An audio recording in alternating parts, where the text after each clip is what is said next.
Bienvenue sur Caribéenne et Scientifique. Je m'appelle Maïli, je suis une scientifique originaire de la Caraïbe dont l'objectif est de t'aider à évoluer vers la carrière qui te fait vibrer. Chaque mois, tu pourras découvrir des parcours inspirants de scientifiques caribéens, mais aussi de précieux conseils et outils pour ta carrière. Je te souhaite une bonne écoute.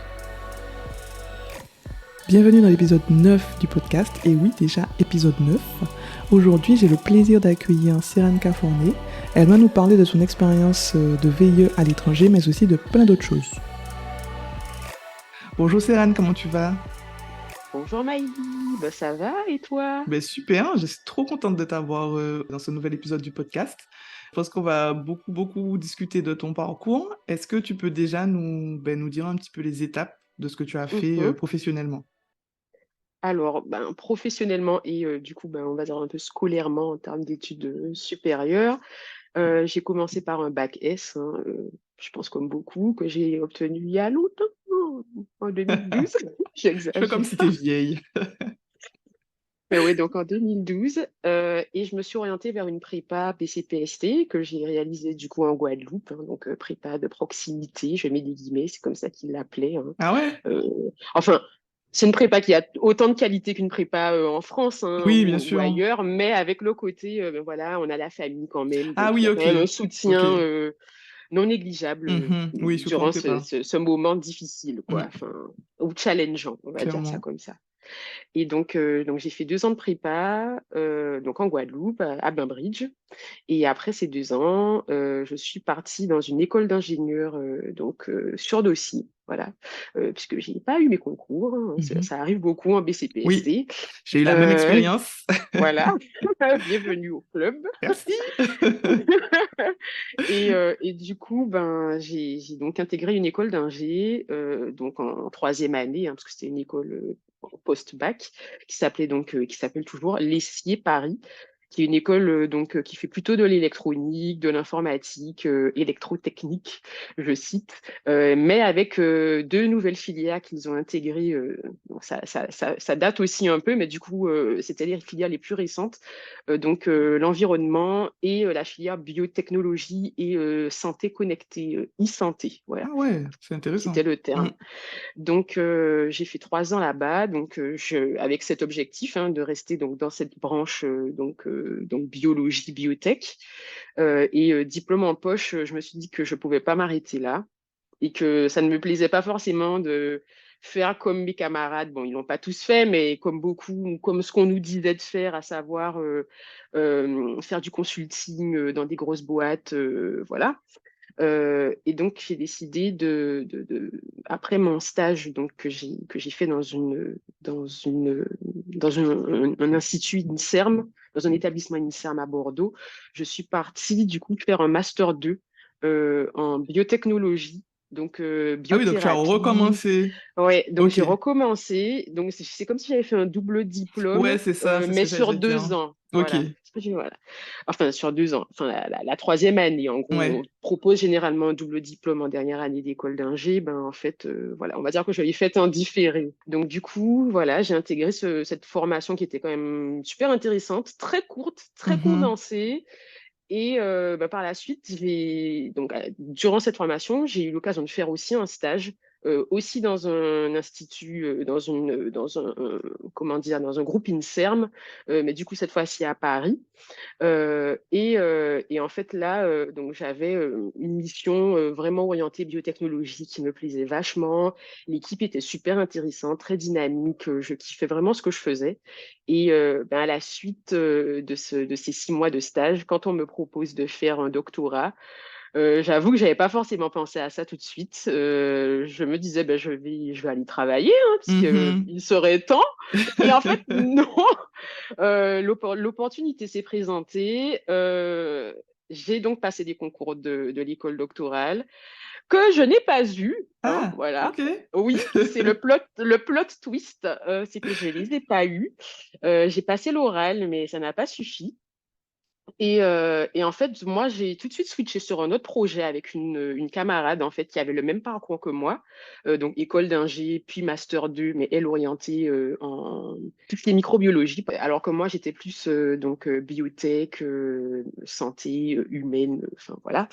maladie génétique. Et Mhm. du coup, on s'est dit, écoute, allons faire un truc un peu farfelu. On a vu passer un appel à projet du Génopole, voilà, donc à Évry, en Île-de-France. Et on s'est dit, tiens, allons faire un projet en biotech, puisque du coup, c'est un appel à projet biotechnologie. Mhm. Voilà, on a trouvé une idée. Voilà, à cette époque-là, on parlait vachement de sargasses en Guadeloupe. Ouais. Et donc, je me suis dit, tiens, il faut absolument qu'on essaie d'apporter notre petite pierre à l'édifice. Donc, on a monté un projet. Je pense qu'il est. Ma foi, on a été accepté dans cet appel à projet, mais je pense qu'il méritait Correction, quelques petites amélioration. corrections, quelques Ouais, petites améliorations, comme tout projet, bien hein. sûr. Mais en tout cas, ça nous a motivés pendant toutes ces vacances-là. C'était les vacances 2018, si je ne dis pas de bêtises, voilà. Et en fait, ouais, donc on s'est motivé comme ça pendant plusieurs mois. Donc on était donc intégrés complètement là dans ce dispositif, hein. Donc on avait des petites formations sur l'entrepreneuriat, sur voilà le business, les différents types de business models, les différents types de sources de financement, voilà. Et c'était super intéressant. Mais bon, comme c'est un appel à projet où on finançait le projet à hauteur de 5 000 euros, ce qui est Ah vraiment oui, très peu c'est rien. dans le monde de la science, c'est C'est vraiment clair. rien. Donc, on n'était pas rémunéré, on sort des études. Bon, on va dire que les aléas ont fait que il fallait aussi vivre à côté, quoi. Et en fait, le projet, on va dire, un peu perdu de son souffle. Et le même temps, en fait, comme ma directrice de M2 de stage m'avait relancé pour la thèse, et bien, en fait, du coup, pour une fondation, c'était un prix de thèse, du coup, cette fois-ci. On n'est pas passé donc par l'école doctorale. Et ce prix de thèse, écoute, j'y suis allée, un peu à la one again, mais j'avais préparé. Et au final, je l'ai eu. Mais c'est trop Voilà, bien. miracle. Et donc, j'ai commencé ma thèse en décembre. Et Ok. du coup, j'ai dû mettre de côté un peu ce petit Mais projet. ouais, justement, avant que tu nous parles de ta thèse, c'était quoi l'objectif du projet que vous aviez monté? Alors, l'objectif, c'était de trouver une manière de dépolluer les sargasses, parce qu'on s'était rendu compte que c'était du coup une algue qui, Ouais, entre toxique. guillemets, absorbe un peu Mhm. toxique, pas à l'état naturel, bien sûr, mais enfin, dans sa décomposition, voilà. Donc, on connaît, hein, émanation de Ouais, gaz, de mais soufre, tout ça, également ouais. de Mm. soufre, voilà. Et on s'était aussi rendu compte que c'était un chélateur, donc qui absorbait en fait les métaux lourds, Mhm. Ouais, mais l'arsenic en également particulier, ouais. voilà, Mm. tout ce qui était cadmium Mhm. également, et aussi la chlordécone.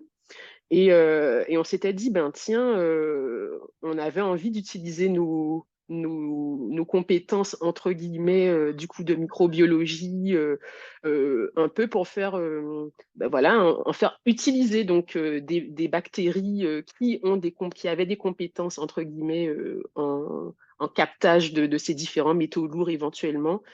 C'était l'idée, hein. C'était une idée que qu'on trouvait intéressante, en tout Ben, cas, à c'est l'époque. pas une idée bête parce que du coup, pour décontaminer, il y a beaucoup de personnes qui utilisent, enfin, beaucoup de chercheurs, pardon, qui utilisent la dégradation microbiologique, hein. Donc, en fait, C'est enfin, ça. c'était censé, hein. Donc ouais, et on s'est vraiment penché là-dessus pendant plusieurs mois et en vrai, on trouvait que le projet, il tenait la route, quoi. Donc on l'a soumis.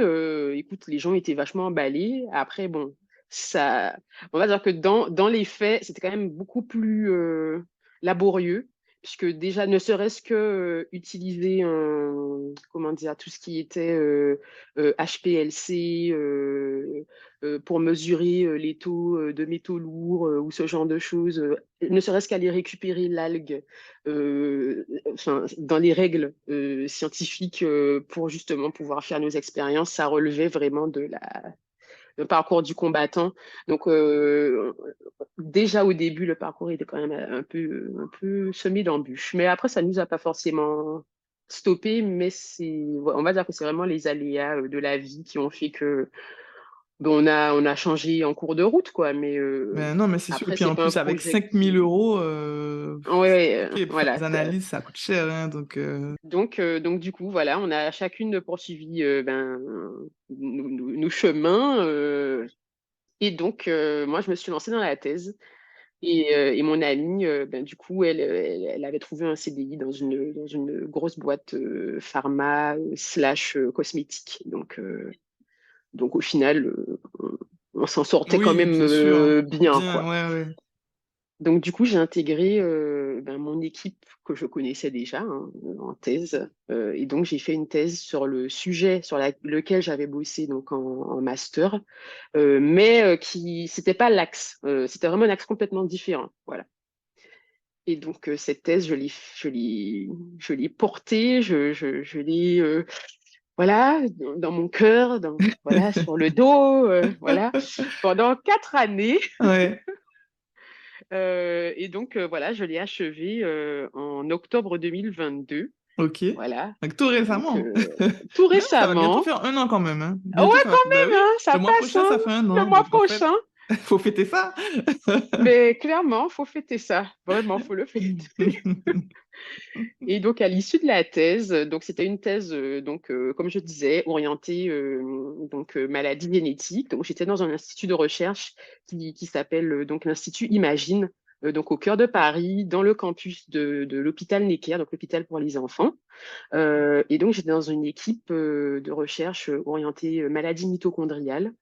Donc dans cet institut, il y a énormément de pôles de recherche différents, hein, donc des maladies génétiques différentes, des thématiques du coup différentes. Et donc mon équipe était vraiment orientée maladie mitochondriale. Et chaque membre de l'équipe, on va dire, avait un projet ou soutenait un projet en particulier. Donc j'étais la seule du coup à bosser sur mon projet qui était quand même avec une bonne dominante neuroanatomie, donc maladie neurodégénérative, mais mitochondriale. Et donc, voilà, je travaillais sur un joyeux modèle animal que j'avais pour mission de caractériser, voilà, pour éventuellement voilà, des applications de thérapie génique, ou ne serait-ce que pour comprendre quel type de cellules sont affectées par la maladie en soi, puisque en tout cas, c'était des sujets qui étaient pour le moment, en tout cas, inconnus, quoi. Mhm. Voilà. Et du coup, est-ce que tu peux nous parler de peut-être un grand résultat que tu as obtenu pendant ta thèse? Alors, un grand résultat, je dirais que, donc, du coup, le modèle, donc, je bossais donc, sur un modèle animal qui a été généré donc, au sein de mon laboratoire par mes directeurs de thèse. Et en fait, donc, la maladie que j'étudie s'appelle le syndrome de Leigh, Leivh, qui est donc une atteinte neuro assez coriace, assez difficile à vivre, puisque elle est très hétérogène, mais on a quand même parfois des patients qui décèdent de façon assez prématurée, malheureusement, avec une moyenne d'âge de parfois 2 ans et demi. Ah Enfin, ouais, c'est très ouais, tôt. Ouais. c'est Mm. très tôt, mais c'est quand même très, très. La maladie, en tout cas, sur laquelle je bossais, est très hétérogène du point de vue génétique, c'est-à-dire qu'il y a énormément de gènes qui pouvaient entraîner cette maladie, donc le syndrome de Leigh. Et moi, j'étudiais un gène en particulier qui entraînait donc ce syndrome. Et donc, ce gène avait donc une incidence assez réduite, hein. On parle de une naissance sur 5000. Ce qui était assez particulier, c'est que le gène, en tout cas, en fait, il y avait on appelle ça un effet fondateur. C'est-à-dire que dans une population, ce gène est présent de façon un peu plus élevée, quoi. Et donc, dans cette population, au nord du Canada, Ah oui, c'est spécifique. euh, alors, c'est pas spécifique, mais en fait, dans cette région, il y a une incidence beaucoup plus élevée, avec une personne sur 23 dans cette région qui porte genre la mutation. Du coup, dans cette région, ils font en gros des diagnostics avant naissance D'accord. obligatoires d'une certaine Ouais, manière pour éviter que les bien gens, sûr. voilà, ne, ben, Ouais, ne ne transmettent, transmettre. voilà. Ok. Mais voilà, on était là-dessus. Et donc, qu'est-ce que j'ai découvert? Ben voilà, qu'il y avait donc un type cellulaire ou des types cellulaires en particulier qui étaient on va dire, plus réceptifs ou plus atteints en tout cas par ce gène défectueux. Et donc, l'idée aurait été de éventuellement cibler ce type cellulaire-là, hein. Mais c'est un type cellulaire qui est affecté également dans d'autres maladies comme Parkinson ou Alzheimer. D'accord. Donc, Ok, ouais, donc c'est pas peut-être qu'il y évident a de d'être sûr, hein, puisque du coup, si c'est un gène qui n'est pas spécifique à 100% de la maladie que tu étudiais, c'est peut-être un petit peu compliqué quand même de l'associer complètement à... Enfin, je pense. un traitement. Oui, c'est vrai que. Après, je vais pas raconter tous les détails parce que je pense que mon équipe bosse encore dessus, quoi. Mais en tout cas, il y a des pistes, mais c'est vrai que ben, c'est laborieux. Et surtout, on est vraiment à la rigueur au cas par cas, hein. Après, quand on parle de thérapie génique, on est quand même dans une médecine et une recherche pointue et quand même assez personnalisée, mine de rien. Enfin, puisqu'on on parle quand même de petits nombres de personnes qui recevront le traitement, quoi. Enfin, on n'est pas sur une maladie chronique type diabète où on a une facilité de traitement, une accessibilité Bien aussi au sûr, traitement. ouais. Puis même au niveau du prix, c'est pas la même Et au chose. niveau du prix, c'est Ouais. exactement ce que j'allais dire. Mm. Voilà. Ok. Et du coup, qu'est-ce que Céline fait maintenant? Et qu'est-ce que Céran fait maintenant? Ben Céran, alors du coup, je pense que le côté neuro m'a vachement, on va dire, porté, parce que faut vraiment que je dise que c'est quelque chose qui n'était pas développé énormément dans mon équipe. Donc c'est vrai que j'ai initié beaucoup. En tout cas, ma thèse a été à l'initiative de pas mal de nouveautés dans mon équipe du point de vue de certaines techniques, notamment des techniques d'histologie, puisqu'on n'était pas du tout une équipe qui faisait de l'histo, ou même à la rigueur, on ne faisait pas non plus énormément d'imagerie scientifique. Et donc, c'est vrai que ma thèse, ça a été un peu cheval de bataille, fer de lance, je ne sais pas comment appeler ça, Ouais, mais je en tout comprends. cas, je Ça a pense que ça a apporté des beaucoup aussi. choses Ouais, au niveau déjà, je pense que technique, ça en a fait. beaucoup. C'est Mm. ça. Je pense que ça a beaucoup emballé aussi mes PI, mes directeurs de thèse, puisqu'au final, c'était des choses assez nouvelles pour eux dans la pratique. Et donc, alors, c'était bien, mais en même temps, c'était pas bien, parce que du coup, au final, toute la mise au point, c'était quand même assez laborieux et ça a pris une énorme partie, ça m'a quand même pris beaucoup de temps, voilà. C'était quand même assez difficile, il faut le dire. Donc, ouais, je pense que l'apport, du coup, en histologie, j'ai vraiment appris des techniques, bon, j'ai tout appris hein, en soi, hein, scientifiquement parlant, durant ma thèse, en tout cas beaucoup. Mais vraiment le côté histo, le côté neuroanatomie, le côté savoir reconnaître éventuellement telle structure ou telle cellule, tel type de neurone dans telle zone du cerveau. C'est quelque chose que j'avais pas forcément appris du coup durant mon cursus étudiant, vraiment. On va dire cours magistraux et donc vraiment j'étais vraiment contente d'avoir cette plus-value-là dans mon parcours. Et je pense que c'est ce qui m'a un peu. C'est ce qui a permis que j'ai trouvé au final le VIE, donc le boulot dans lequel je suis actuellement. Puisqu'il y a une bonne grosse dominante neuro et une bonne grosse dominante histologie. Donc, ouais, on va dire que ça m'a aiguillé, ça m'a porté. Ah, mais c'est super, hein. Ouais, Ouais, ouais. Et du coup, ouais. alors, pour ceux qui savent pas, est-ce que tu peux nous dire ce qu'est un VIE? Alors, qu'est-ce qu'un VIE? Donc, le VIE, c'est le volontariat international en entreprise, qui est également à associer au VIA, qui est le volontariat international en administration. Donc, c'est le pendant administratif, hein, voilà. Et en fait, ce sont deux dispositifs français mais on va dire qui sont disponibles pour tous les ressortissants européens, donc de l'Union européenne, s'entend, qui ont moins de 29 ans. Il faut vraiment le préciser. Donc, c'est 28 ans jusqu'au 29e anniversaire, c'est ça la Mhm. limite, quoi. Oui. La veille du 29e, pardon, pour être précise. Et donc, c'est un dispositif qui permet aux jeunes diplômés en tout genre, hein, parce que c'est vraiment des parcours très divers, très Oui, c'est pas variés. que pour les personnes qui ont une thèse. Non, ça n'a rien, Mm. ça ne concerne vraiment pas que les thésards. Je pense que à partir de 18, hein, je crois que c'est de 18 à 28, hein, littéralement. Donc, on peut sortir d'une licence, d'un DUT, enfin voilà, qu'importe le diplôme du moment, et puis, enfin, et la filière également. Je pense qu'on peut trouver son bonheur. Et l'objectif, en tout cas pour les jeunes, c'est vraiment d'avoir cette expérience à l'étranger, à l'international. Le but pour la France, je pense, c'est de faire rayonner et d'envoyer un peu ces petits cerveaux. Ben voilà, c'est du soft power, voilà. Stratégiquement parlant, hein. Bah, du coup, pour les jeunes, comme je disais, c'est de pouvoir avoir une expérience à l'étranger.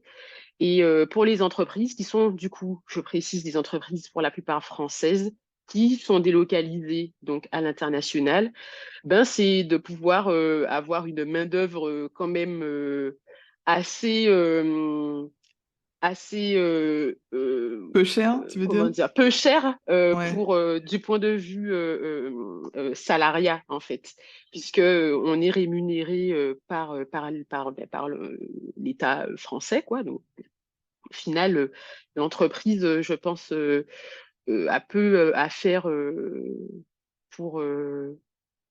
pour, pour le VIE, en tout cas, il n'y a pas besoin de mettre la main, entre guillemets, dans le portefeuille. Voilà. Ok, ben ça marche. Donc du coup, est-ce que tu peux nous dire comment tu as fait pour trouver ton VIE, justement? Et où tu es, parce qu'on sait toujours pas. Oui, surprise, surprise. Alors, je me trouve en Belgique. Mhm. Donc, il faut savoir que les VIE, il y a pléthore de pays, hein, entre guillemets, autant d'opportunités d'entreprises délocalisées à l'étranger que, que, que possible, j'imagine. Il faut juste trouver, ben, on va dire, chaussure à son pied, hein. Donc en gros, pour faire court, il y a donc ce fameux organisme qui est Business France, a bien entendu un site internet. Donc c'est monvia-vie.businessfrance.fr ou quelque chose comme ça. Mon-via-vie.businessfrance.fr ou mon volontariat international ou CiviWeb, voilà. Donc ce sont les trois sites internet, je crois, sur lesquels on peut trouver en fait les offres. Donc en fait, les entreprises qui sont intéressées, elles balancent du coup une offre ben, sur cette plateforme, on va dire, qui, ben, elle porte bien son nom, c'est une plateforme qui répertorie, qui répertorie du coup ben, toutes les offres, qu'importe le pays et qu'importe aussi les compétences attendues et l'offre, hein, tout simplement. Donc il y a ça. Ou alors, on peut passer par la grosse machine LinkedIn. Et c'est ce que j'ai fait. Moi, je suis passée Ouais. par LinkedIn. Mais c'est ce que Voilà. j'allais te demander. Comment tu as eu Pardon. l'idée de chercher un VIE, en fait? Alors, le VIE, il faut savoir que donc, quand j'étais en école d'ingé, je voulais déjà faire un VIE. Voilà. Au sortir de l'école d'ingé, j'avais deux options. C'était soit je poursuis en master 2 si on m'accepte, soit je tente l'aventure internationale parce que on en avait entendu parler. C'est quelque chose dont on nous parlait quand on était du coup en école d'ingé. Et j'ai une amie notamment qui est passée par ce programme en école d'ingé et qui donc avait effectué son VIE du coup en 2016, non, 2017-2018. Voilà. Et qui, je pense, c'était une bonne expérience, hein, et je pense je pense que c'est ce qui a motivé ben, sa carrière et qui a fait que maintenant elle est toujours à l'international en fait, hein, voilà. Donc prenant cet exemple et en ayant eu d'autres exemples par la suite, ben, je me suis dit que pourquoi pas, c'est quelque chose que j'avais en tête depuis longtemps. C'est vrai que la thèse ben, voilà, ça a quand même bien bloqué 4 années de ma vie.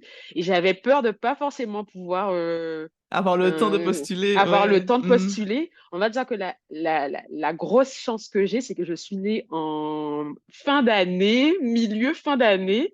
Et en fait, j'ai obtenu le poste VIE RICRAC. Parce qu'une fois, en fait, qu'on est dans le dispositif, on peut, voilà, par exemple, ben, bon, voilà, je raconte déjà ma vie. Bon, j'ai 29 ans maintenant. Donc, techniquement, si j'avais voulu postuler, ben, Ouais, ça serait trop tard, hein. là, ces derniers mois, ça aurait été trop tard. Mhm. Mais étant déjà intégré dans le dispositif, je peux, voilà, j'y reste jusqu'à la fin, techniquement, de mon contrat, qui est donc de 2 ans. J'ai oublié de préciser que la limite maximum d'un VIE, c'est 2 ans, hein. Ok, mais c'est Vraiment pour, intéressant à savoir voilà, pour les personnes qui, par exemple, sont ric-rac, qu'elles se disent pas, ah mince, on va pas, enfin, je vais pas pouvoir le faire, alors qu'effectivement, quand tu rentres dedans, ben, ça te met déjà un pied dans le système et tu peux ensuite, ben, comme toi, tu vois, même si tu as plus de 28 ans, tu peux le faire, quoi. Donc, c'est vraiment c'est ça. intéressant à savoir parce que moi, ça m'intéressait aussi de faire un VIE, mais je me suis dit, bon, j'ai fini la thèse, c'est un peu tard, etc. Mais ouais, après, j'ai eu d'autres opportunités, mais Oui, je trouve que c'est super le VIE. Franchement, c'est très intéressant. ouais. Ben, j'ai l'impression que déjà, bon, ça te sort des. Je ne vais pas dire qu'il y a des sentiers battus, hein, dans la recherche professionnelle, pas du tout, hein. Chacun son cursus, chacun son parcours, et tous les parcours sont tout aussi intéressants, voilà. Mais je pense que ça donne ce petit coup de, comment dire, ben, déjà de ne pas avoir peur, ça t'ouvre aussi ben, des portes, hein, comme je disais, à l'international. Ça fait que ben, t'as peut-être ce petit plus ben, d'avoir été dans un autre pays. Alors, ça peut être aussi proche euh, que de la France que la Belgique, hein, Oui, c'est sûr, mais mais ça reste intéressant. on peut, voilà, on peut trouver, on va dire, un VIE dans des contrées très lointaines, j'exagère. Mais voilà, j'ai vu des offres passer pour le Japon, pour le Chili. Donc, ça dépend de son appétence pour, euh, pour l'aventure, hein, parce que c'est une aventure humaine, c'est une aventure professionnelle. Et même en étant partie en Belgique, je trouve que c'est une aventure parce que mine de rien, ben c'est un autre système. Exactement. Donc on a beau parler français, bon ok flamand, c'est quand même, il y a quand même, voilà, il y a quand même une différence. Il y a quand même, voilà, on sent quand même qu'on est, voilà, qu'on est expatrié. En plus la Belgique c'est vraiment un carrefour. J'ai envie de dire Oui, mais c'est un peu au milieu, donc en fait, c'est tu ça, as beaucoup de pays autour de la Belgique avec des langues complètement c'est un différentes et des melting cultures. pot, Ouais, c'est ça. Mm. ne serait-ce que parce que c'est également la capitale européenne. Mhm. On se retrouve avec aussi pléthore de personnes qui viennent de pays très très différents, que ce soit Europe ou hors Europe. Donc on est vraiment dans un, comment on dit ça encore, bon, j'oublie le terme encore une fois, mais c'est vraiment, voilà, big cities, comme on dit. Bruxelles, c'est vraiment. Alors, c'est une petite capitale, ça n'a pas l'envergure parisienne ou londonienne, mais on est quand même sur une vraie diversité. Voilà. Et du coup, est-ce que tu travailles sur une maladie spécifique comme ce que tu as fait en thèse ou est-ce que c'est encore quelque chose de différent? Alors, c'est différent. Du coup, je suis dans l'industrie pharma, hein, qui n'a quand même rien à voir avec le milieu académique. Il faut l'avouer. On est vraiment sur, déjà, on est sur une taille de complexe, ne serait-ce que infrastructurement parlant, hein, ça se dit pas, mais on est sur quelque chose de très différent. Donc, j'ai intégré donc une entreprise pharma dans le, on va dire les terres, hein, dans le Brabant wallon, hein, donc je suis donc voilà, hein, en pleine Belgique méridionale, centrale, je sais pas comment dire ça. Et donc voilà, je prends mon petit train tous les matins pour aller dans ce big campus. Je me plaisais à dire à une pote tout à l'heure qu'il y a des vélos pour se déplacer de point en point sur le site. Ah Bon, c'est ouais, vraiment pour c'est t'expliquer. grand.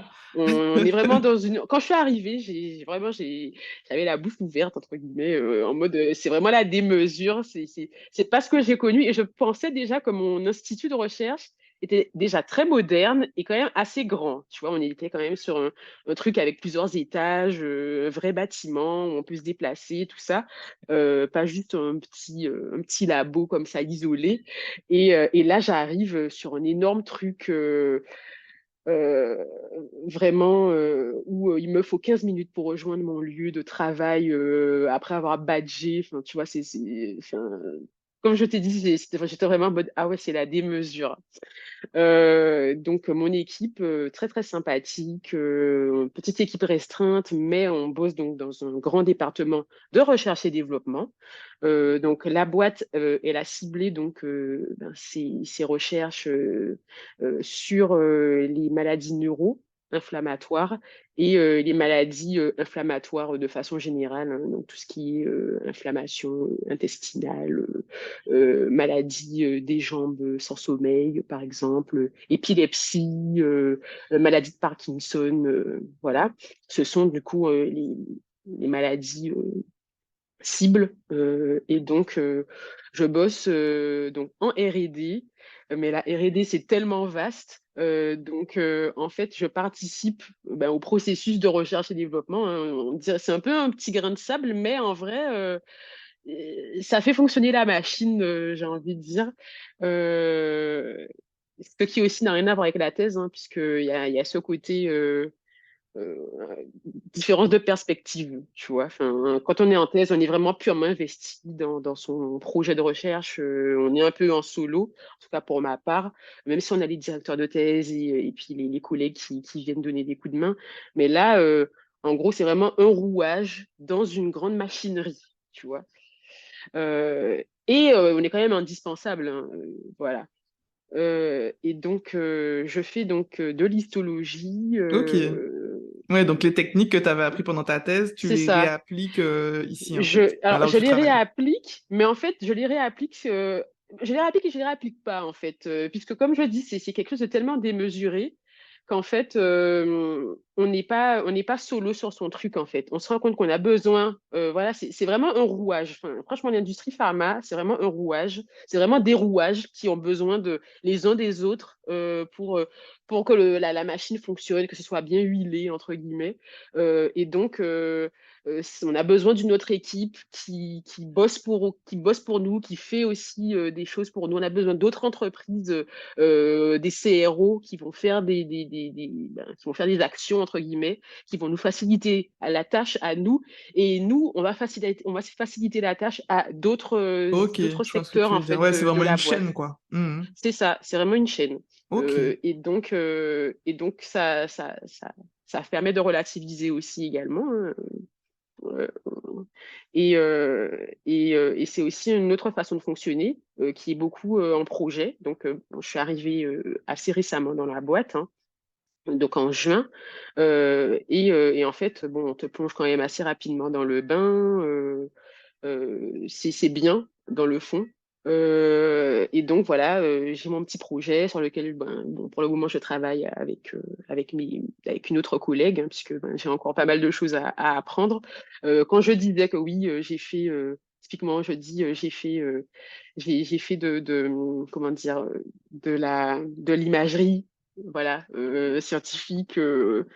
Mais en fait, le petit microscope que moi, j'ai utilisé pendant toute ma thèse, quand tu arrives en boîte, en industrie pharma, tu te rends compte qu'en fait, 'fin, c'est une clopinette, en Euh, fait, le petit microscope.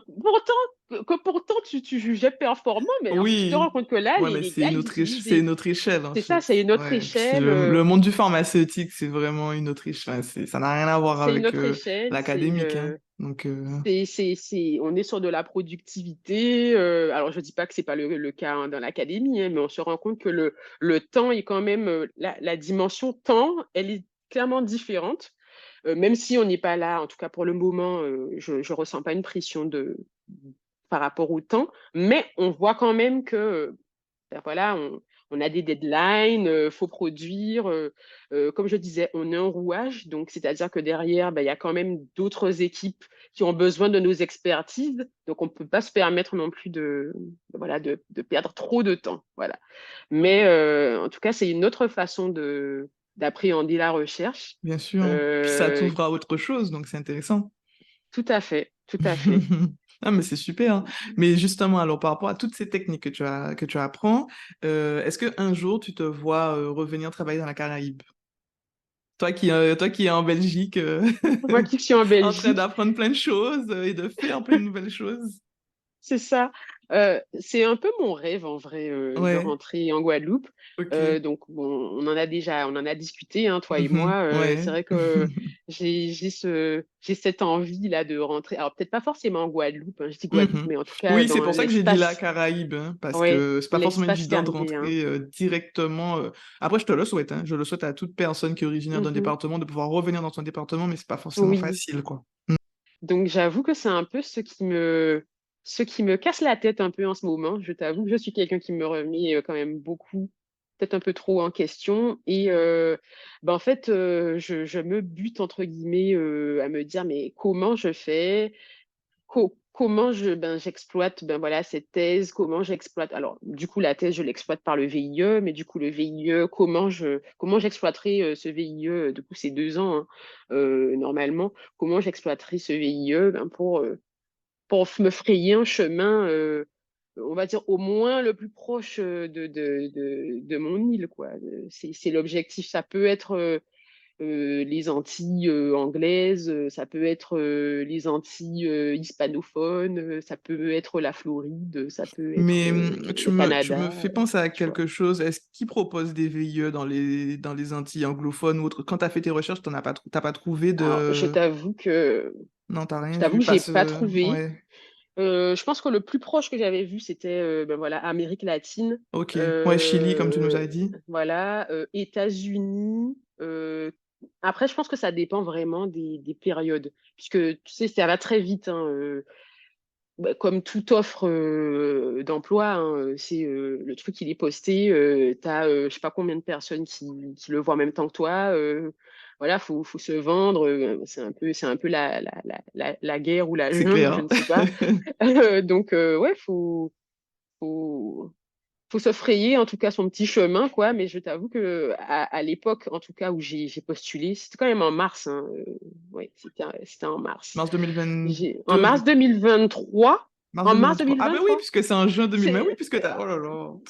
en fait, Ça fait on va pas dire que longtemps. ça s'est enchaîné, mais ce fut quand même assez laborieux, tu vois? Ça a Ouais. été assez laborieux pour que je refasse mon monde, que je me dise: «Oh Mhm. mon Dieu, qu'est-ce que j'ai fait? Ça fait 6 mois que j'ai eu ma thèse, je n'ai toujours pas Ça trouvé». y Tu vois? est, la fameuse Tu es là question. tu là en train de te remettre en question. Est-ce que c'est ce qu'il fallait vraiment que je fasse? Enfin bon, Ouais. bref, la recherche d'emploi, on Ouais, sait c'est que pas c'est facile, hein, quelque c'est chose d'assez difficile. Mm. complexe Oui. et en fait, le VIE, on va dire que peut-être qu'il était là pour moi, tu vois? Parce que pour le coup, je l'ai trouvé vraiment à la fin de pas la fin de mon parcours de recherche, mais je m'étais quand même déjà quand même pas mal, je vais pas dire usée, c'est un peu ronflant, mais ça faisait déjà quand même quelques mois que j'étais là en train de chercher. Alors je cherchais pas forcément du coup dans la recherche, on dit wet science, je cherchais pas forcément dans la recherche pure, dure, voilà. D'ailleurs, je cherchais au départ plus des VIA, donc en administration. J'en avais trouvé, du coup, dans le sud des États-Unis, et ça m'avait vachement emballée parce que du coup, durant ce qu'il faut que je dise, c'est que durant ma thèse, on faisait ce qu'on appelle les professional after work, qui permettaient en fait, aux étudiants de thèse de voir ce qui était possible de faire hors académie. Et donc, durant un de ces professionnels after work, je rentre en contact avec un jeune, qui a fait du coup un VIA après un doctorat, donc un parcours un peu comme le mien, hein. Donc il a fait sa thèse et en fait il intègre donc ce volontariat en administration, à Houston, donc au Texas, et en fait c'est un volontariat international qui est vraiment orienté, veille scientifique, communication scientifique dans une ambassade française. l'ambassade française de Houston. Et en fait, moi, ça me mettait des paillettes dans les yeux, littéralement. Et je me disais, j'aime beaucoup le côté, voilà, tu vois très bien, je parle beaucoup, je suis un peu une pipelette, j'aime bien discuter. J'ai envie de voir ce que ça donne, ce côté de la science que je connais pas, qui est très, comment dire, vulgarisation scientifique, tout ça. C'est vraiment une branche qui m'intéressait beaucoup. Ben voilà, tu vois, le podcast, c'est des choses qui me parlaient vachement. Et je m'étais dit, ben tiens, j'aimerais bien tenter ça. Et donc, avoir trouvé ce jeune homme, ben, ça m'avait quand même permis ben, voilà, de me rendre compte que des opportunités étaient possibles, quoi. Donc, j'avais postulé de base à plusieurs VIA, donc à Houston, à Boston, au Canada, en Suède. J'ai tenté. Franchement, T'as j'ai raison, hein. lancé mes petites Mais pierres, t'as j'ai mis raison, mes c'est ce qu'il petits faut œufs, faire. voilà, Bien partout. sûr. Malheureusement pour moi, ou heureusement, hein, voilà, ça n'a pas pris. Le poisson n'a pas mordu à l'hameçon, voilà. Mais en tout cas, de guerre lasse, on va dire, après plusieurs remises en question, je me suis dit, mais Cyrane, bon, écoute, tu as fait une thèse, peut-être qu'il faut que tu l'exploites pendant quelques temps, hein, voilà. Tente ta chance aussi, tente le VIE, et en fait, vraiment, j'ai trouvé l'offre. Je me suis dit, ben, ça C'est ça, correspond, quoi. comme je te disais, c'est ça, Bien sûr. elle est pour moi. Ouais, mais non, mais Et j'ai un peu vécu ça pour ma thèse. Donc ouais, je comprends. Enfin, moi, j'ai lu l'offre, je me suis dit, c'est moi. Il y avait pas, ouais, enfin, franchement, c'était vraiment moi, quoi. Je pouvais pas. Après, il y a peut-être des personnes qui avaient mon profil, hein, mais il y avait tellement oui, de choses écrites qui me parlaient que je me suis dit, non, mais c'est moi, donc je comprends. Je pense qu'il y a des fois, il y a des opportunités comme ça qui sont faites pour nous et c'est qu'on doit c'est passer par ça. là pour peut-être Tout faire à autre fait. chose, pour, comme tu dis, C'est peut-être exactement ça. revenir après sur de la vulgarisation qui te plaît, on sait pas. Peut-être que c'est ça qui va t'ouvrir une Ouais, autre porte. Donc, moi, je trouve ça totalement. top. Je trouve ça top. Mm. Étant donné le parcours que j'ai l'impression qu'en fait, j'aime à dire que je surfe sur des vagues. Mais c'est ce qu'il faut faire. Et Sur les littéralement, opportunités, tu les ben saisis et voilà, t'avances. C'est c'est ça. ça. Mhm. Donc je me dis, voilà, je pense qu'il y a 1 an, 2 ans, je me serais jamais dit, je Mm. fais un VIE, je me serais Ouais, jamais dit, je suis en Belgique, pour le coup. Et en fait, bon, here I am. c'est ça. Et puis on verra dans 1 an, dans 2 ans, ben, où je Ben serai, hein. oui, bien Voilà, hein. sûr. Mais justement, alors par rapport à ton envie de revenir dans la Caraïbe, qu'est-ce que tu penses que tu pourrais apporter, ben, soit tes compétences scientifiques, comme tu dis, mais ça peut être aussi peut-être développer des choses autour de la vulgarisation scientifique, puisque ça semble quand même C'est ça. t'intéresser pas mal. Ouais, je t'avoue que ce sont des questions qui me parlent énormément. Et je me demande littéralement, mais comment? C'est vraiment la question en ce moment. C'est vraiment comment? Puisqu'il faut savoir que ben, pendant cette période de recherche pro, je suis quand même revenue en Guadeloupe, hein, pour souffler un peu, pour voilà, profiter un peu, ben, voilà, des parents, de la famille, ben, de la vie, tout simplement. Et j'avais aussi essayé de lancer aussi de mettre mes petits œufs là-bas aussi, hein, comme on dit, hein. Et bon, on se rend compte que c'est assez difficile, qu'il te faut un réseau. Je pense qu'à l'époque, ben, le réseau, je ne l'avais pas forcément développé. Et je pense que c'est ce qu'il faudrait que je fasse à l'avenir. Ce serait éventuellement essayer de développer ce réseau, ben, scientifique, hein, en vrai, je me ferme pas non plus au fait de littéralement me réorienter carrément dans un autre. Alors toujours peut-être dans la science, parce que ça me parle, mais typiquement, ça peut être quelque chose de complètement différent en fait. Je pense que j'ai pas. J'aime la science, mais j'ai pas ce truc en mode ah purée, c'est exactement, c'est grave ce que je dois faire, c'est mon chemin de vie, il y a que ça. Euh, je vais pas dire que je suis pas passionnée. Bon, je suis pas passionnée, mais je sais pas comment expliquer ça. Ah, mais je vois ce que tu veux dire. En gros, il y a ce truc T'as une de grosse attirance pour la science, mais tu te ouais, fermes pas forcément dans un domaine scientifique, si je c'est comprends ça. bien. Mm. C'est exactement ça. Donc, si demain, on me dit, ben tiens, peut-être qu'on recrute un peu plus en biologie marine en Mhm. Guadeloupe. Ouais. Je me dis que limite, ça me ferait même pas peur. C'est peut-être c'est peut-être complètement fou hein, ce que je dis, hein, Mhm. mais Non, je pense que c'est parce que tu as un doctorat aussi et donc tu as la capacité de t'adapter très facilement à n'importe quelle situation parce qu'en fait, c'est ce que ça nous apprend. ouais, Le doctorat, tu arrives, tu as un sujet que tu connais pas, tu as des gens que tu connais pas, tu as un environnement que tu connais pas, ben, tu fais. c'est ça, Donc en fait, c'est c'est ça, la même chose quand tu cherches un boulot, tu arrives. Alors il y a des boulots qui sont spécifiquement faits pour toi, donc c'est la continuité. Mais tout dans à notre cas, fait. quand on a une thèse, ben là, on est en mode OK, on a la thèse, donc on sait très bien qu'il y a peut-être 3 ans, on savait pas faire tel truc, on a appris et ça fonctionne. On a C'est produit un exactement ça. mémoire, on a produit des résultats, donc on sait qu'on peut y arriver. Donc je pense que c'est pour ça que tu sens, que tu ressens ça. Ouais, Mm. ou même reprendre les études, tu vois, enfin, Ben mais oui. complète, tu vois, enfin, Mm. là où je pense qu'il y a des gens qui se seraient dit, non, mais meuf, calme-toi, tu vois, enfin, genre, ça fait, ça Après, fait ça, c'est un déjà 10 tempérament ans. aussi, Serran. C'est pas uniquement, tu vois, c'est un Je tempérament parce que pense, tu as des personnes qui n'ont pas cette capacité de se je dire, pense, ah ben, je vais t'as tout raison. recommencer. Mais Tu moi, vois? peut-être que c'est peut-être que c'est une phase que j'ai en ce moment où je me dis, que c'est pas impossible que je me dise ouais, je vais tout recommencer. Ça ne me fait pas Mhm. peur. Ça ne me fait pas peur Mhm. de me dire tiens, tu vois, j'aime bien l'histoire. Mais en Pourquoi ne même pas temps, refaire Serran, un, tu vois? c'est normal parce que justement, on arrive à ma prochaine question puisque tu n'es pas uniquement scientifique, n'est-ce pas? Ouais, c'est un peu ça. Donc, est-ce que tu peux nous parler aussi de ton livre? Oui. Alors voilà. Donc comme je parle beaucoup, ben ouais, j'écris aussi un petit peu. Je sais pas si c'est comme ça que j'aurais dû introduire Bah, la chose. c'est pas que t'écris un petit peu. Bon, juste pour vous dire, elle a quand même écrit un livre, hein, donc bon, voilà. C'est Alors écrire un petit oui. peu. Il faut savoir que ouais, je suis quand même vachement créative. Mm.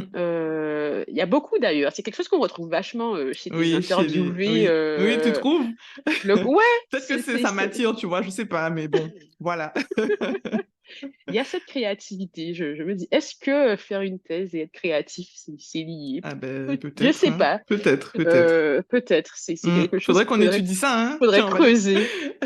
Parce que je trouve qu'il y a C'est beaucoup de vrai. thésards qui Mm, ont une espèce de double tout à casquette fait. créative.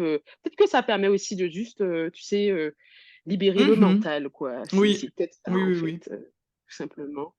Mais ouais, en gros, j'ai toujours été créative depuis très jeune. Mes parents m'ont vachement poussée là-dedans aussi. Euh, Merci du coup à eux. Mais ouais, j'aimais beaucoup dessiner, j'aimais beaucoup l'art plastique quand j'étais plus jeune. Et je pense que ça m'a aussi portée. Et ben, j'aimais aussi la littérature, j'aimais bien lire, hein. J'étais une petite fille, ok, bon, on aime beaucoup les dessins animés, mais enfin, ouais, j'avais aussi ce côté lecture. Parents obligent également, hein, avec les parents, en tout cas quelques membres de ma famille dans l'enseignement. On va dire que ça aide aussi un Bien petit sûr. peu. Ouais, bah oui. Et donc j'ai toujours eu ce truc de, ben voilà, je suis abonnée à des petits magazines de littérature, ce genre de choses.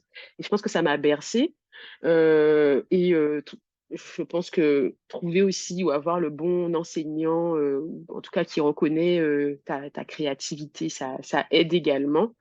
Et donc, on va dire que c'est pas le premier livre que j'ai eu à écrire Ah, ok. dans ma vie, C'est bien. mais c'est quelque chose que j'avais oublié. Voilà. Ok. Parce que moi, Donc, j'en quand connais j'étais qu'un plus. seul pour l'instant. Donc après, peut-être que tu en as des Ouais, cachés, tu m'as pas dit ça.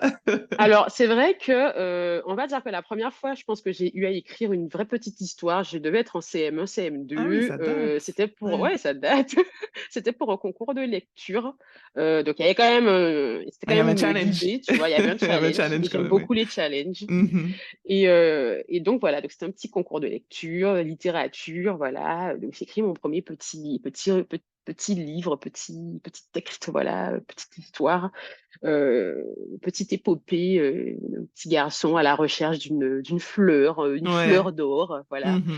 Et puis ensuite, j'ai oublié tout ça. J'ai oublié Ok. que j'aimais lire, j'ai oublié que Hmm. j'aimais écrire. Et quand t'as dit oublier, c'est que tu t'es focalisé sur autre chose, Ouais, je me sur suis d'autres focalisée choses. sur, sur les études, je pense, hein. Voilà, j'ai un peu occulté ce côté créa euh, jusqu'aux études supérieures, hein, littéralement. Ça me, Ah ouh, oui. Donc en fait, c'est ouais, vraiment passé au-dessus. T'as une Je bonne pense que dizaine j'ai fait, d'années où t'étais plus ouais, trop... Ok. j'étais plus trop là-dedans. J'aimais beaucoup, mais en fait, j'ai pas, je trouvais d'autres exutoires, tu vois. Et en fait, c'est vraiment le Covid. Ouais, faut le remercier pour ça.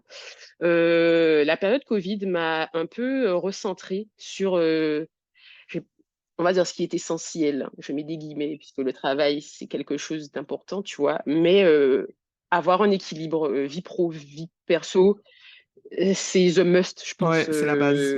Voilà. Et en fait, le fait d'être ben, du coup un peu obligé de rester à la maison, hein, de faire du télétravail ben, pendant, on va dire, les premiers mois du Covid, là, en mars, avril, mai, ben, ça m'a permis de relativiser déjà, de quitter la thèse et le poids là, écrasant. Ouais, de produire, il faut qu'on y Voilà, arrive, ouais. Mm. tout à fait. Et puis voilà, de se mettre en mode, ben voilà, on voit ce que la vie nous donne, hein, tout simplement. Et donc, j'ai refait corps avec la créativité, avec ben, l'écriture. Donc, je tenais un petit journal au départ, hein. Ça a commencé comme ça. Cher journal, jour numéro temps, limite, c'est le journal du condamné, tu sais. Ouais. Enfin, voilà, t'es là, tu ne peux pas sortir de chez toi. On était là en mode casserole aux fenêtres, les gens applaudissaient, tu vois. Enfin, je te recontextualise, hein, littéralement. Ouais. On vit un peu dans un climat de peur, mais en même temps, il y avait un côté, voilà, il faut trouver un équilibre, pour pas péter les plombs, tu vois. Et voilà, enfin, je lisais, je dessinais, je me documentais vachement aussi sur l'histoire. Et puis voilà, c'est comme ça que c'est parti, hein. Et puis Instagram aidant beaucoup, j'ai commencé à alimenter mon compte personnel en projet littéraire, hein. Donc du coup, de base, c'était des petits projets, hein. C'était des poèmes, voilà. Et puis ensuite, j'ai commencé à associer mes dessins à les poèmes, tout ça. Et puis, dans le courant du mois de novembre 2020-2021, je me suis dit, ben tiens, pourquoi ne pas écrire une histoire un peu plus longue? Parce que je réalise que Instagram, ben voilà, voilà, on a quitté le mode confinement, donc il faut trouver quelque chose d'autre, il faut trouver un autre public. Et je me suis dit, je me suis lancé ce challenge-là, voilà, et c'est d'écrire une histoire. Fantaisiste avec un peu de concret parce que j'aime bien être dans le concret, j'aime bien, voilà, je disais que j'aime bien l'histoire, j'aime bien tout ce qui concerne, voilà, le peuplement, j'aime bien parler de la Caraïbe, j'aime bien ce qui me rappelle en fait chez moi, tu vois. Et je pense que c'était un moyen aussi de me rapprocher de la Guadeloupe. J'aime bien dire ben, si on peut pas voyager par l'avion, C'est ça, on ouais. voyage par l'imaginaire. Mhm, tout à Et fait. donc c'est ainsi qu'est né Kalina et le secret du Noël Cacado, hein, en pleine période du mois de décembre, en pleine période du temps de l'Avent. Et donc, ça, c'est un projet qui m'a porté pendant quelques mois. Et puis, bon, ben, on connaît hein, le syndrome de l'imposteur, tout ça, tout ça. J'ai mis énormément de temps à, à oser le montrer à un public autre que tonton, tati, maman, papa, mamie, papi. Et donc, je me suis lancée en 2022, Ouais, en ben oui, vérité, c'est récent. parce que la thèse aussi fait que, Ben, bien sûr, tu peux pas ben, faire tout en même temps, hein, donc ouais, puis ça prend beaucoup de temps la faut, thèse. Donc, il faut se recadrer, tu ouais, c'est vois. Au bout clair, d'un c'est clair, c'est moment, on peut clair. pas faire, on peut pas faire que des fantaisies.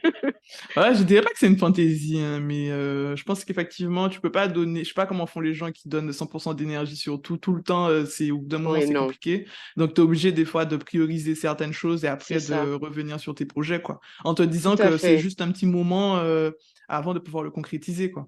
Donc, tout à c'est fait. normal. Mais je pense que c'était quelque chose qui était vraiment nécessaire à mon équilibre parce Mhm. que je pense que la thèse était en train de me, Oui, ben oui, oui, oui, ça t'a permis, comme tu disais, de changer de, un peu de mettre ton esprit aussi sur autre chose, quoi. tout Donc, à fait, tout à fait. Et donc, j'ai vraiment apprécié de le faire, quoi. Enfin, déjà d'écrire l'histoire. Donc, comme je disais, hein, c'est sur les conseils de Gwenaël, d'ailleurs, que je me suis enfin lancée, que j'ai osé envoyer du coup mon manuscrit à une seule maison d'édition, parce que j'étais en mode This is that one, tu vois. C'est celle-là et pas une ouais. autre. Mhm. Et Bah, donc, merci j'ai à Gwenaël attendu, alors, hein.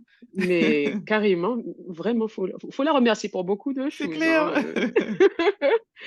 hein. Mais ouais, donc c'est grâce à elle que je me suis dit, bah, Serran, allez, vas-y, quoi, tu vois. Et donc, j'ai envoyé mon petit truc en janvier 2022. Entre-temps, ben voilà, je préparais mon manuscrit de thèse, hein. Ça, c'était aussi le gros morceau, le gros pavé, quoi. Et puis, j'étais dans cette attente, hein. Je suis restée quand même dans cet état-là d'attente Ben, un tu peu, m'étonnes. Ouais. D'attendre la un peu, décision, ouais. Mm. voilà, un peu impatiente, un peu, que se passe-t-il, voilà, pendant quand même un certain temps. Limite, je me suis dit, ben, peut-être que, bon, ben, ça arrive, hein, peut-être que they don't want me. Mais bon, ça arrive, hein, mais je passerai par un autre moyen, hein, voilà, l'auto-édition, ce genre de choses. Et puis voilà, un après-midi, sans crier gare, voilà, je reçois un appel. Littéralement, c'était à la fin de ma thèse. J'avais enfin rendu mon manuscrit un mois avant. J'avais sué sang et eau, euh, eczéma, bon, voilà, stress à son paroxysme pendant tout le mois de juillet. Et donc, le mois d'août, c'était vraiment le mois du Ouais, pfiou, lâcher prise, lâcher souffler. prise, Mm. souffler. On reste quand même dedans, mais on est un peu moins dedans. Donc, je faisais de l'inventaire. J'ai passé un mois à faire de l'inventaire à mon labo. On était trois pélos, littéralement. Il y avait plus grand monde. Tout le monde était en vacances à ce moment-là. Donc, je reçois cet appel. J'entends la note vocale. Et là, je me mets à courir de droite à gauche, de long en large de mon labo. Mes deux collègues me regardent des En yeux, mode, mais mais qu'est-ce qui lui écar- arrive? écarquillés. Mais qu'est-ce qui lui arrive? Est-elle devenue folle? Et en fait, c'est tout simplement le responsable de la maison d'édition, ben voilà, Monsieur Manette, hein, des éditions Negmaron, qui m'appelle et qui Ouais, me dit trop bien. Mademoiselle, toujours à la recherche d'un éditeur. Génial. Et là, je hurle, mais oui! Euh, Et donc, voilà, c'était l'aventure littéraire qui était partie. Entre, du coup, Oh, ben, mais la c'est fin de mon ça. manuscrit et mon Ouh, ah oral. ouais. Bah, Et dis donc, donc. pendant le mois de septembre, je suis en rush en train de préparer mon oral de thèse. Et en Oh même my temps, God. une idée farfelue me dit, mais Cyrane, tu sais dessiner.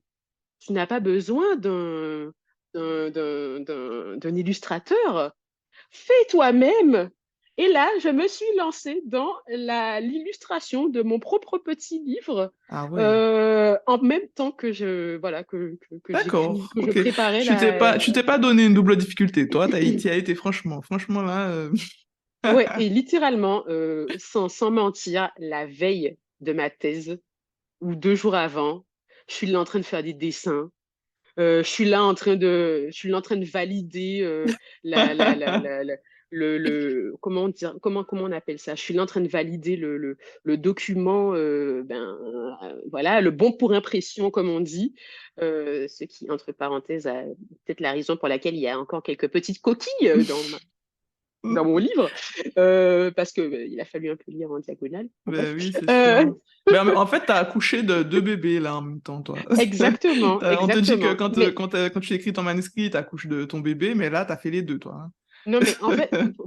mais c'est très honnêtement, c'est ça. En fait, il a fallu 8 mois entre guillemets Ah oui, pour que j'obtienne d'accord. une réponse Ouais. donc l'histoire, ma petite histoire, mais ma thèse également.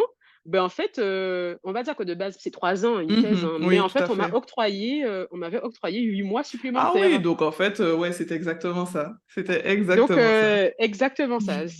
C'était littéralement, j'ai accouché de l'esprit, la maïeutique, hein, n'est-ce pas? J'ai accouché de l'esprit 2 fois. Euh, et Eh ben, c'est top. Est-ce que tu peux nous parler un petit peu de ton livre, justement, nous dire de quoi il parle? alors, donc, Kalina et le secret du Noël Cacado. Alors, je pense que pour les gens qui sont de vieux habitants, ça leur parle beaucoup. Donc en fait, c'est l'histoire d'une petite fille, hein, pas si petite, hein, petite ado, voilà, qui part un peu à l'aventure au sein de sa commune, hein, donc la commune de vieux habitants, et qui doit, entre guillemets, résoudre certains mystères hein, liés donc au Noël Cacado, et qui se fait aider donc de ses amis, pour résoudre ce mystère. Bon, je suis un peu très large, trop énigmatique peut-être, mais en tout cas, c'est vraiment une histoire qui permet de découvrir tout simplement le Noël Cacado déjà. Euh, alors en fait, c'est une fête qui a lieu pendant toute la période de l'Avent, euh, donc, qui se passe donc, comme je disais, à Vieux Habitants, et qui est fortement liée, on va dire, à la culture de la ville, donc à la culture déjà du café. Donc on va dire que c'est une fête assez ancienne, qui date peut-être, j'ai pas envie de dire de bêtises, mais qui date d'assez longtemps en tout cas, pour qu'on continue cette tradition de la culture du café donc dans Vieux Habitants. Et donc l'idée c'était que eh bien à la fin de la récolte de café qui avait lieu en novembre-décembre, j'imagine, on remettait donc à une femme, je pense, de la ville, la dernière branche de cerise café, donc qui sont les fruits hein, du caféier.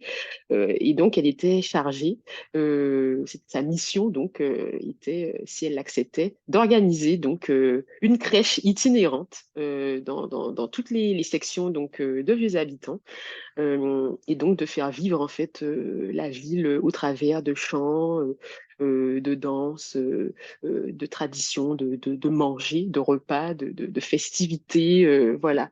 Et donc on va dire que c'est une fête qui a lieu donc sur pas tout le mois de décembre, mais en tout cas sur tout le temps de l'Avent, hein, donc qui se terminait le 23 décembre, si je ne dis pas de bêtises, par une grande fête finale qu'on appelait donc et qu'on appelle toujours le Bélé Cacado, le Grand Bélé. Et donc, c'est aussi lié donc à cette tradition de chant qu'on appelle donc comme je disais, le Bélé. C'est pas vraiment le Bélé comme on connaît en Martinique, hein, mais en fait, c'est vraiment une tradition de chant, en fait. Je pense, et j'ai envie de dire que le Bélé abyssois, ça ressemble un peu au blues américain, tu vois. En gros, c'est vraiment une façon de chanter un peu le labeur, la vie au travail, enfin, au chant, voilà. Et donc, ce sont ces chansons mi-triste mais mi-joyeuse, je pense, qui, euh, qui faisait vivre, qui faisait battre, entre guillemets, le cœur de Vieux Habitants, en tout cas à cette période-là de l'année. Et également la dégustation d'une fameuse soupe qu'on appelle la soupe cacado, et qui se faisait donc à l'époque avec eh bien, les cacados, qui sont des écrevisses qui peuplaient les rivières eh bien, à l'époque. Il y en a peut-être un peu moins aujourd'hui, hein, pour diverses raisons. Mais en tout cas, c'était ça.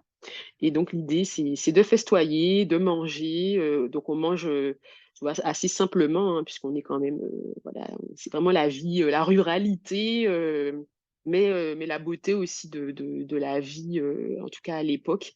Et ce sont ces traditions que j'avais envie de mettre à l'honneur, Ouais, c'est génial. Ouais. n'étant Mhm. pas pour l'anecdote abyssoise, voilà. Mhm. Et c'est ce que euh, j'allais te demander. Est-ce que tu le mets en avant parce que c'est quelque chose que tu as connu ou est-ce que c'est vraiment la partie culture qui t'a plu et tu as voulu le mettre au goût du jour en avant pour que les gens le connaissent? Parce qu'effectivement, on sait que il y a beaucoup de choses qu'on a connues ou que nos parents ont connues ou que nos grands-parents ont connues et nous, on ne connaît pas. Donc, ou en tout cas, même les futurs descendants, les enfants qui sont là, ils connaissent pas. Donc, je me suis demandé, est-ce que c'était ça ton objectif de oui. mettre en avant Ok, mais super. Ouais, c'est Donc, top. ouais, ouais, carrément. Moi, je connaissais pas, très Mhm. honnêtement. Moi, je pensais que, enfin, vu comment tu l'expliques, je pensais que tu Ouais, on l'avais dirait, vécu, hein. enfin, tu vois. Ben, je l'ai vécu du coup quand j'ai été pour la première fois de ma vie assister à un Noël Cacado l'année dernière, donc en 2022, et j'étais émerveillée, paillettes dans les yeux, vraiment, mais vraiment limite les larmes aux yeux, quoi, parce que j'avais l'impression de voir quelque chose qui m'a animée pendant tellement de mois se concrétiser devant mes yeux, et je me disais, mais j'ai vu ça, mais en fait, je pense que c'est le côté scientifique, tu vois, mine de rien, qui m'a aidée parce que dans ma démarche littéraire, je trouve qu'il y a beaucoup ce côté bibliographie, recherche euh, euh, qui m'anime et qui fait que je m'intéresse vraiment à fond tu vois, au sujet. Et j'ai l'impression que je fais corps avec, Non, mais je si bien comprends ce que que tu veux dire, hein. Ouais. j'étais vraiment mais tellement contente quand j'ai vu vraiment, j'ai vu se matérialiser mes petits dessins, les photos, tout ce que j'ai vu, toutes les petites recherches que j'avais faites, bon, sur Internet essentiellement. Mais j'étais vraiment très contente. Et c'est ce que j'avais envie de transmettre, du coup, aux enfants, déjà principalement. Parce que c'est un livre pour enfants, mais j'aime à dire que c'est un livre pour enfants de 7 à Bon, 97, on 107, est tu tous vois. des enfants de toute façon, Ah, au fond. clairement, je suis une grande enfant. Et, et donc, ouais, j'étais super contente. Et donc, j'avais ce besoin voilà, de montrer un peu aux petits Guadeloupéens et autres, hein, voilà, qu'il y a cette fête super, super intéressante qui a lieu, voilà, en Côte-sous-le-Vent, à Vieux Habitants. Venez voir. Alors, c'est vrai que c'est très c'est assez médiatisé quand même, hein. Voilà, en Guadeloupe, radio, télévision, tout ça. Donc, bon, ils n'ont pas vraiment besoin de moi, hein, pour être très honnête. Oui. Non, Mais pas forcément les Guadeloupéens, mais par exemple, moi, je connaissais pas du tout, tu vois. Donc, c'est pas forcément uniquement pour les Guadeloupéens, comme tu dis, ça peut être aussi pour des personnes qui sont très intéressées, parce que moi, ça m'intéresse aussi pas mal l'histoire caribéenne, et je trouve que c'est intéressant d'avoir des bouts comme ça d'histoire qu'on a, parce qu'en fait, on se rend compte qu'on n'a pas beaucoup de livres. Bon, il y en a quand même, hein, j'exagère, hein, mais en tout cas, il y en a pas autant que ce que je pensais, quoi. Donc, ouais. voilà. Mm. Oui, c'est vrai que j'ai essayé de placer des petits, j'ai envie de dire des petits Easter eggs. Tu vois, je parle pas que du Noël Cacado. Tu vois, c'est un peu ça. Comme je disais, j'aime beaucoup l'histoire, voilà, des peuplements, euh, de la Caraïbe, voilà. Donc, j'ai un peu rajouté quelques petites pépites sur, voilà. J'ai pas envie de tout raconter non plus, mais Mais bon. ça veut dire qu'il y aura une suite alors. Alors, une suite, on ne sait pas, voilà. Une J'avoue que suite ou sinon d'autres livres, si c'est d'autres pas une livres, suite. ouais. En tout cas, je suis sur le coup. Voilà, je suis sur le coup, ça me donne du fil à retordre, comme on dit, et j'exploite du coup d'avoir une activité un peu réduite en Belgique actuellement, puisque voilà, je viens d'arriver, je connais pas encore beaucoup de monde, donc je t'avoue que ma vie sociale, elle est un peu, voilà, la contrepartie d'être arrivée en juillet, Mais août.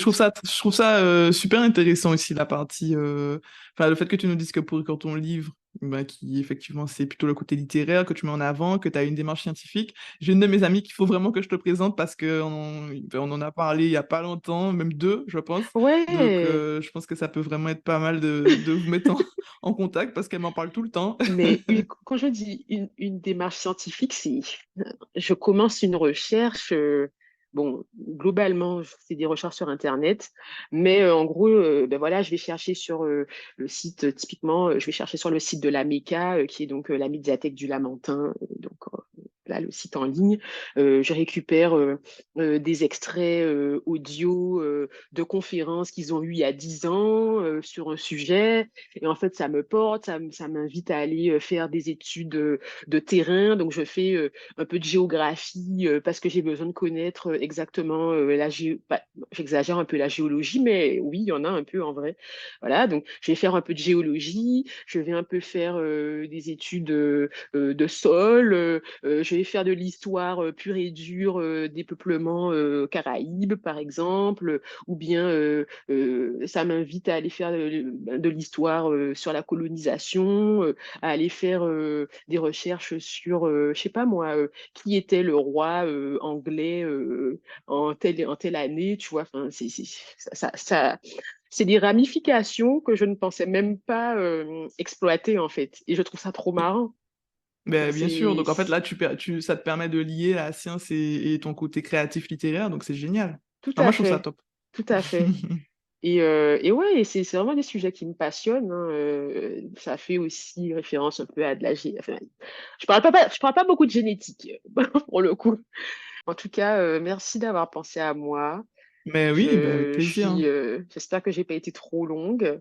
Non, non, non, Euh, mais avant de terminer, j'ai une dernière question Oui. avant de vraiment clôturer le podcast. Est-ce que tu peux quand même nous dire de quoi tu es le plus fier, du coup, depuis toutes ces années où là, bah, tu nous as quand même raconté en détail tout ce que tu as fait. Mhm. Voilà. De quoi je suis fière? C'est dur, hein, Le parce plus fier, que pas le de quoi plus tu es fier, parce fier. que je pense que tu es fier de beaucoup de choses. Le plus fier. Je pense que ce dont je suis le plus fier, c'est ce côté très on ne lâche pas, tu vois. Enfin, on rencontre des obstacles, euh, mais on y va quand même, tu vois. Je pense que c'est ça. Enfin, le côté j'ai envie de dire détermination. Après, la détermination et la motivation, on connaît, hein, ça vient, ça part. Je suis une procrastineuse, procrastinatrice. Je sais pas comment on dit ça. Mais pour Euh, quelqu'un qui procrastine, ça va. T'as rédigé une thèse, un livre, bon. franchement, si tu savais. Euh, mais j'avoue que ne pas reculer devant l'effort ou devant la difficulté, et puis se dire que voilà, même si je viens d'une petite île qui est un point sur la carte, sur le globe, tu vois, enfin, de se dire que ben, dans nos îles, dans nos communautés, dans la Caraïbe de façon générale, ben, on a du talent et on a des talents, Mhm. quels qu'ils Dans tous soient, les domaines hein, en dans tous plus, les hein, ouais. domaines, qui Mm. méritent d'être exploités, qui méritent ben, qu'on se donne, je vais pas dire corps et âme, hein, mais en tout cas, qu'on, qu'on se penche dessus et puis qu'on ne néglige pas ça. Parce que c'est le petit moment sentimental, mais c'est vrai qu'à la fin de ma thèse, j'ai vraiment ce truc de mon père, puisque ma famille est venue bien sûr à ma soutenance, et puis mon père fait un petit discours à la fin, lorsque je reçois, ben voilà, mes petits cadeaux, les petits honneurs, voilà, tout ça, vraiment le petit pot, tu vois, c'est vraiment au moment du pot, et il est très ému, et puis il dit un truc comme quoi, t'as l'impression que la thèse, tu la fais pas que pour toi. Je sais pas comment Oui, je vois ce que expliquer tu veux ça. dire. Il y Oui, a un oui, oui, côté, oui. je sais pas Mhm. comment dire ça, mais il y a ce côté très, tu sais d'où tu viens, tu vois. Enfin, tu sais par quoi, entre guillemets. Bon, c'est un peu, comme j'ai dit, peut-être que j'extrapole, hein, mais tu sais ce que ta famille, tu sais ce que les gens que t'as pas connus, tes ancêtres, entre guillemets, ce par quoi ils sont passés, tu vois. Enfin, et puis tu te dis, purée, enfin.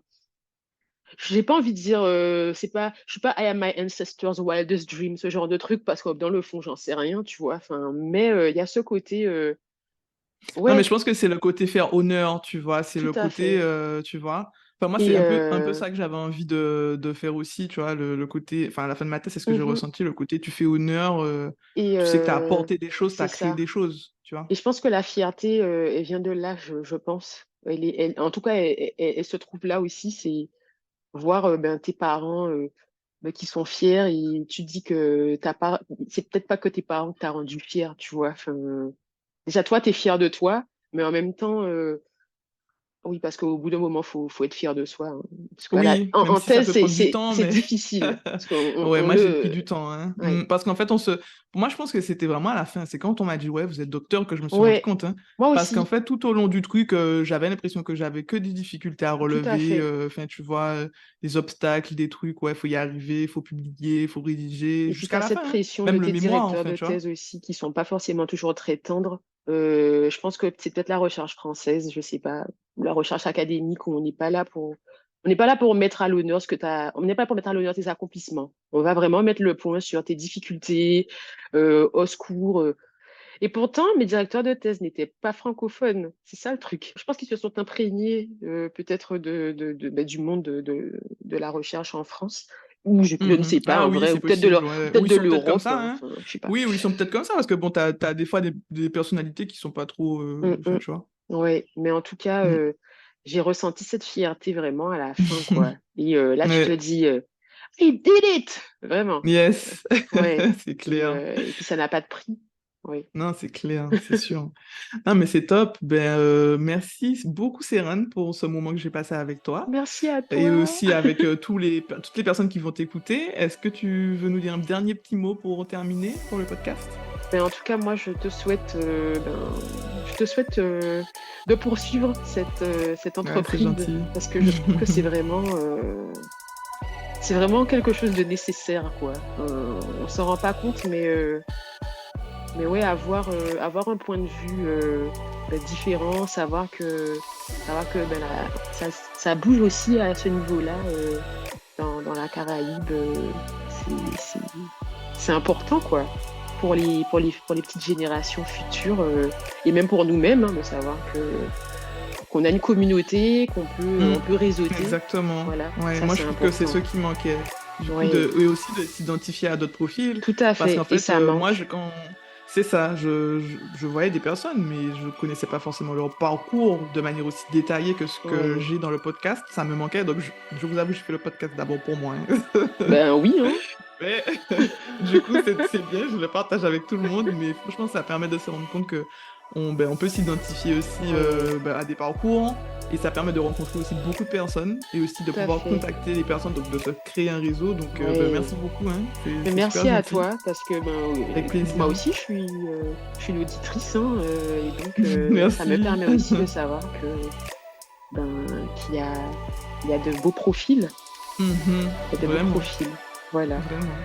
Mais merci beaucoup, et merci de tout ce que tu nous as partagé, et à bientôt. Merci beaucoup, à bientôt. Merci d'avoir écouté cet épisode, j'espère qu'il t'a plu. N'hésite pas à le partager ou à laisser un commentaire sous la plateforme de ton choix. À très vite!